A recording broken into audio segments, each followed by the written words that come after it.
Hi guys, kakain tayo ng suman ngayon. Guys, kuhanin natin muna ba? Yes! Hindi ako kasi nakakuha ng suman bago mag-video. Kaya kukuha natin yun. Yes! Tatlo kukuhanin natin. Start na tayo.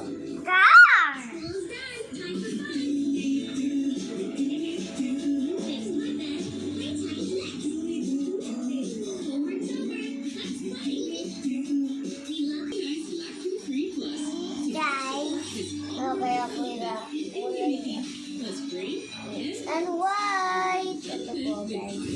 Nabalik siya to guys yan. Guys!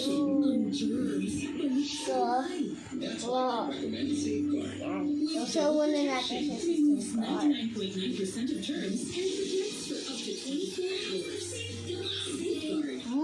masarap ang ating suman. Malambot, masarap. Solid. Kaya talaga sinubot sa sarap. Hindi sarap culture with CDO home-style corned beef.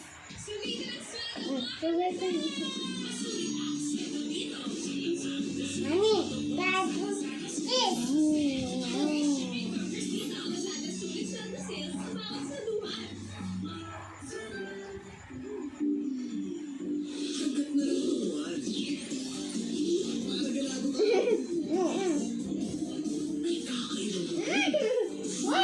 Andiyan tayo yan.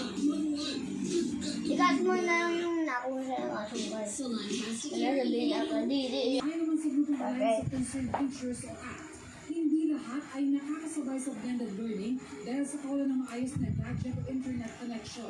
Sa ilang paaralan sa NCR, nagbigayan na ng modules ang mga estudyante. Pero sa Binalungan Aurora, suspendido ang class opening dahil sa 10-day localized lockdown sa ilang barangay doon.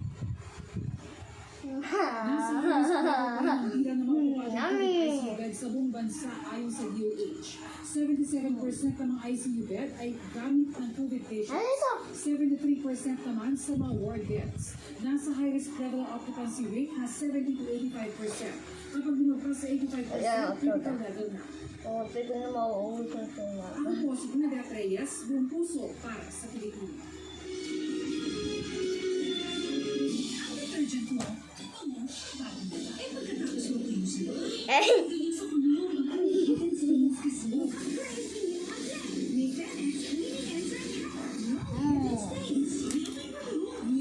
Mommy. Hi.